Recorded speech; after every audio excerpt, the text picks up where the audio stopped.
দিয়েছে। দেখতে ছাগলের মতো, কথাবার্তা পাগলের মতো, সামনের দুটো দাঁত নাঙলের মতো হলেও সিমেন্ট দিয়ে বাঁধানো। কেউ সন্ধান দিলে তাকে গণপিটানি দেওয়া হবে। এবারে খেলার খবর।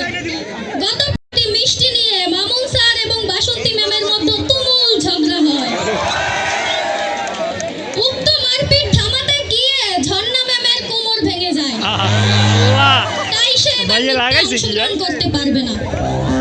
এই সুযোগে আমাদের পছিয়া ম্যাম নৃত্যে অংশগ্রহণ করার জন্য দাবি জানিয়েছে।